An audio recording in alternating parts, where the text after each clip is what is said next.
गुरुजी की सारी प्यारी संगत को प्यार भरा जय गुरुजी और गुरुजी के चरणों में कोटि कोटि नमन।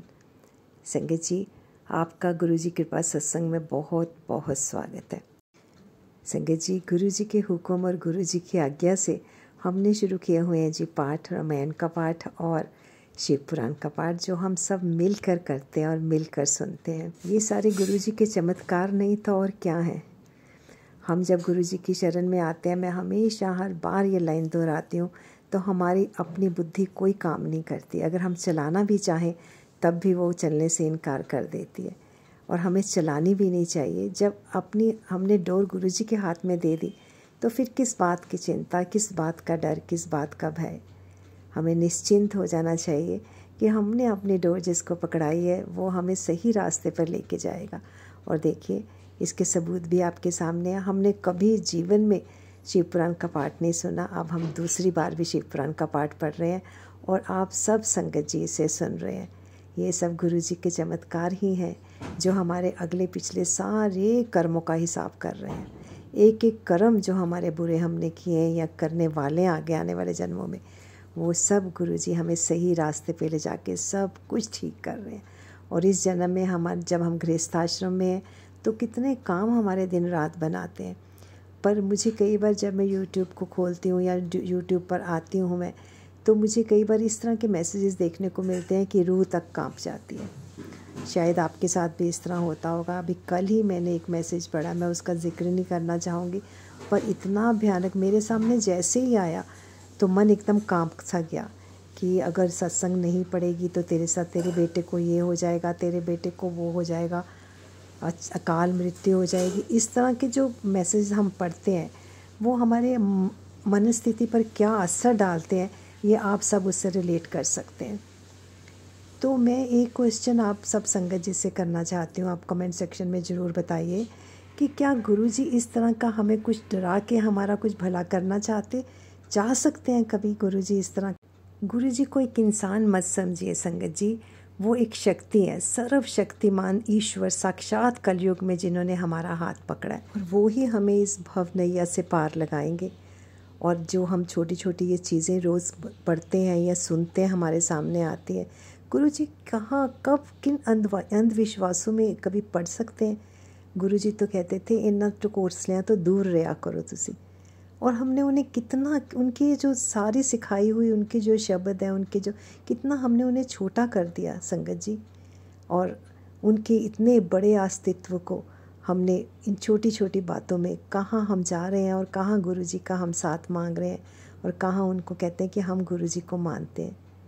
तो संगत जी, इन अंधविश्वासों में, ब्लैक मैजिक में या जो भी है, गुरुजी कभी चाहेंगे कि तो 7 बार ये कर, 7 दिन ये कर, 7 सत्संग सुना। गुरुजी कब इन चिक चक्रों में पड़ने वाले इतनी बड़ी शक्ति, इन छोटी छोटी, वो तो बहुत बड़े बड़े काम करने के लिए आए थे। मैंने अपने पिछले सत्संग में भी बोला है कि गुरुजी जब अपने मनुष्य चोले में थे तो कहते थे कि तो पता ही नहीं चले हो कि तुसी की मंगना है। वो हमें कुछ और देना चाहते हैं और हम कहाँ इन छोटी छोटी चीज़ों में पड़े हुए हैं। तो उनसे वो मांगें जो हमें नहीं मिलता, वो हमें जन्म जन्म लेकर भी नहीं मिलता। जितने 84,000 योनियों में हम पैदा होते हैं, संगत जी कहते हैं, वेद पुराणों में लिखा गया, वो हमें तब भी नहीं मिलता। और साक्षात शिव जी महाराज हमारे पास आए हैं, हम उनकी शरण में हैं, तो वो मांगे जो वो देने के लिए आए थे हमें। वो कहते थे तुसी मैनू उत्थों दी कीड़ियां वक्कन नज़र आते हो। आप सोचिए कि उनकी शख्सियत कितनी बड़ी थी, कि गुरुजी है कौन। कई बार मेरे हाथ में ब्रेसलेट होता है तो कहते हैं कि ये कौन है। देखिए, इस सोशल मीडिया के ज़माने में भी जो लोग सारा दिन जिनके हाथ में फ़ोन रहता है, गुरुजी उनको दर्शन तक नहीं देते, फ़ोन के थ्रू भी नहीं देते दर्शन। तो गुरुजी नहीं चाहते कि वो उनके शरण में आए। तो हमारा ये अहोभाग्य है कि हमें गुरुजी ने इतना अच्छा मौका दिया है कि हम उनकी शरण में आए, अपनी शरण में हमें लिया। तो इन छोटी छोटी बातों को करके अपना जीवन बेकार व्यर्थ मत गवाएं। हमारी सारी समस्याओं का एक ही हल है, गुरुजी का नाम सिमरन करना। सिर्फ एक मंत्र, और वो भी उसको भी दिन रात रटने की ज़रूरत नहीं है संगत जी। वो भी सिर्फ एक ही बार बोलने से सारे काम हो जाते हैं। सिर्फ उसके लिए ज़रूरत है तो हमारी पूरे आत्मसमर्पण की और फुल सरेंडर की। बिल्कुल अपना मन, अपना जो आत्मा है उनको सरेंडर कर दें, बिल्कुल आत्मसमर्पण कर दें कि आप ही आप जो हैं वो आप ही हैं। और एक बार मन से बड़े भाव से बोले, बड़े प्रेम से अपना सारी शक्ति उस मंत्र में डाल के एक बार देखिए तो सही, देखिए कि क्या चमत्कार होता है। एक ही बार मंत्र बोलने से, ओम नमः शिवाय, शिव जी सदा सहाय, ओम नमः शिवाय, गुरु जी सदा सहाय, और जीवन में बदलाव देखिए आप इसके बाद क्या होता है। मंत्र का अर्थ आप जानते ही हैं कि शिव जी हमारी सहायता करें, जो काम हम करें, काम तो हमें ही करना है संगत जी, और जिस काम में गुरु जी हमारी सहायता करें, जिस काम में शिव जी हमारी सहायता करें, वो भला अधूरा किस तरह से हो सकता है। कर्म तो हमें करना ही पड़ेगा, ये गुरु जी ने भी कहा है। वो सिर्फ हमारी सहायता करेंगे उस काम को बनाने के लिए। तो गुरु जी तो बहुत कुछ सिखाते हैं, उनकी बातें इतनी गूढ़ होती थी कि हम उनके तो पास तक भी फटक नहीं सकते।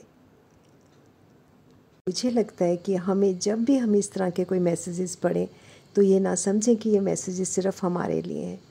गुरु जी को मन से चाहें, उन्हें मन से माने, तो गुरु जी का बस नाम सिमरन ही बहुत है। शिव पुराण सुने, रामायण सुने, गीता सुने, ये सब चीज़ें सुने और गुरु जी को माने। उन मैसेज से डरे नहीं संगत जी, और गुरु जी के ऊपर छोड़ दें, जिसमें ब्लेसिंग्स हों आपके लिए कि तेरा ये काम बन जाएगा, मैं आपके लिए ब्लेसिंग्स हों अच्छी अच्छी, बस वो ही सुनिए, क्योंकि गुरु जी हमेशा इसी तरह से आशीर्वाद दे सकते हैं अपनी संगत को, और कोई तरीका नहीं है गुरु जी के पास। और गुरु जी हमारी हर एक एक्टिविटी को देखते हैं। संगत जी यहीं पर विराम देती हूँ अपने सत्संग को। आप अपने वैल्यूएबल रिव्यूज़ ज़रूर मुझे कमेंट सेक्शन में बताइए कि आप किस तरह महसूस करते हैं जब आपके सामने इस तरह के मैसेजेस आते हैं। तो जय गुरु जी के चरणों में कोटि कोटि नमन, अनंतम अनंतम शुक्राना, और सारी गुरु जी की प्यारी संगत को प्यार भरा जय गुरु जी। शुक्राना गुरु जी, शुक्राना शुक्राना शुक्राना फॉर एवरीथिंग। सारी संगत का भला करना गुरु जी। Thank you so much Guru ji.